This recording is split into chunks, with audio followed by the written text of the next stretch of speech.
Afternoon all my dear students, this is Pradyumn और आज हम स्टार्ट करने वाले हैं बिजनेस स्टडी। हमने स्टूडेंट्स बिजनेस स्टडी में काफ़ी कुछ पढ़ लिया था। हमने क्या स्टार्ट किया था? चैप्टर नंबर 3 में सबसे इम्पोर्टेंट चीज़ करी थी public sector and private sector. Private sector में हमने आपको क्या बताया था? प्राइवेट सेक्टर में भाई जो भी जितनी भी निजी बिजनेस होते हैं, जो पर्सनल बिजनेसेस होते हैं, हम उनको क्या बोलते हैं? Private sector. बट अगर हम बात करते हैं पब्लिक सेक्टर की, तो पब्लिक सेक्टर में क्या क्या आता है भाई? गवर्नमेंट के जो भी ऑर्गेनाइजेशंस होते हैं उसको हम इंक्लूड करते हैं कहां पर? पब्लिक सेक्टर में। पब्लिक सेक्टर की हम बात कर रहे हैं, ठीक है ना।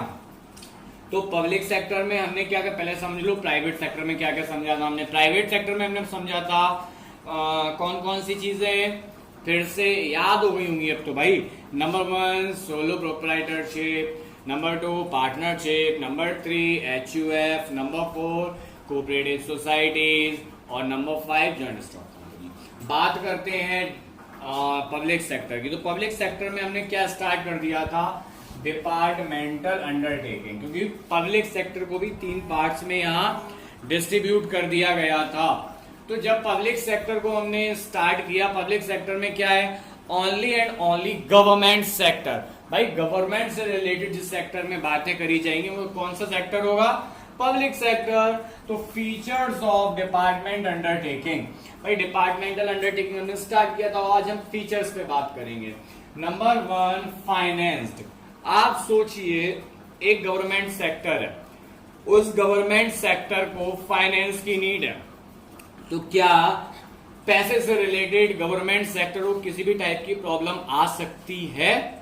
भाई आप देखते होंगे गवर्नमेंट बजट अनाउंस करती है। बजट कितने के होते हैं? 100 करोड़, 1000 करोड़, वो है ना। हमेशा बड़े बड़े बजट 58,000 करोड़, 90,000 करोड़ इस टाइप के बजट होते हैं।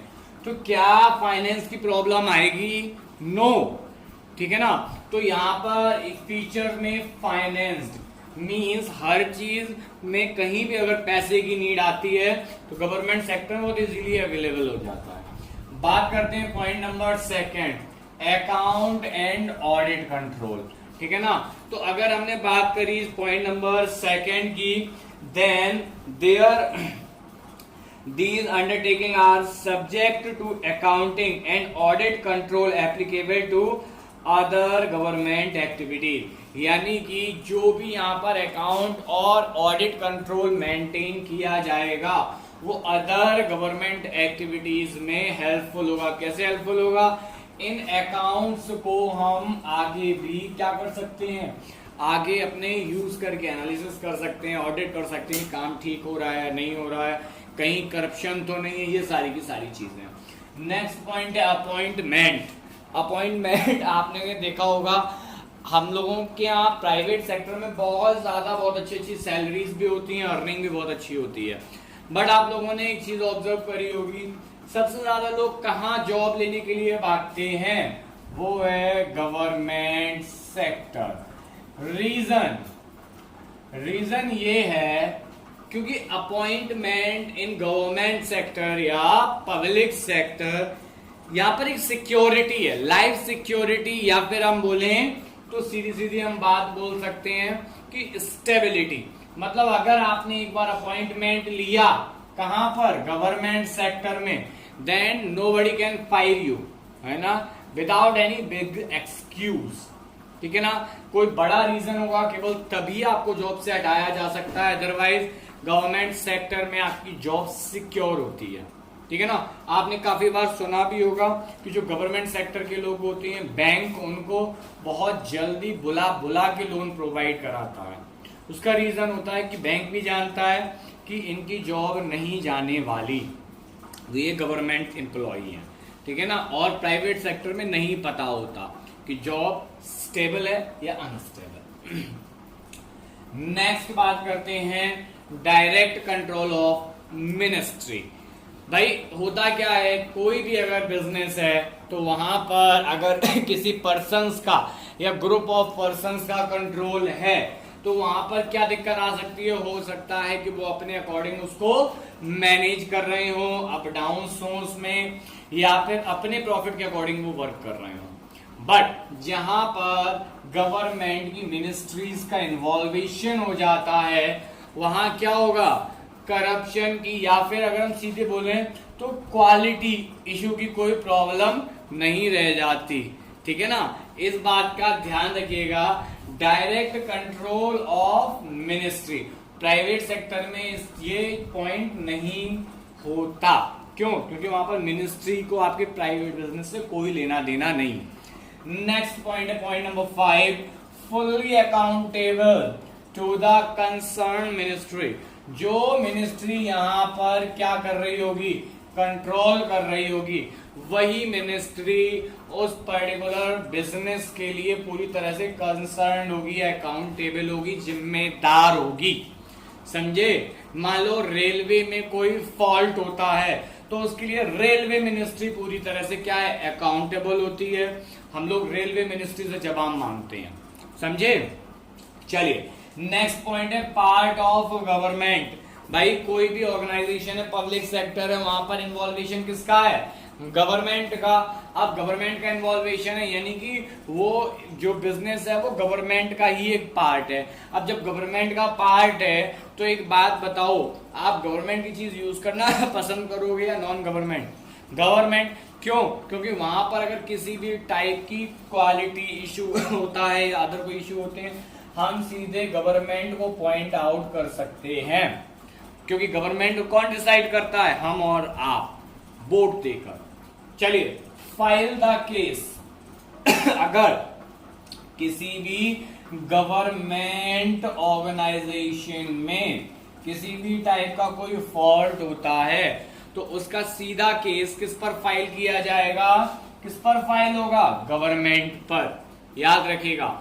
चलिए नेक्स्ट हम बात करने वाले हैं merit of departmental undertaking. Departmental undertaking की मेरिट्स क्या क्या होती हैं, ठीक है ना स्टूडेंट्स।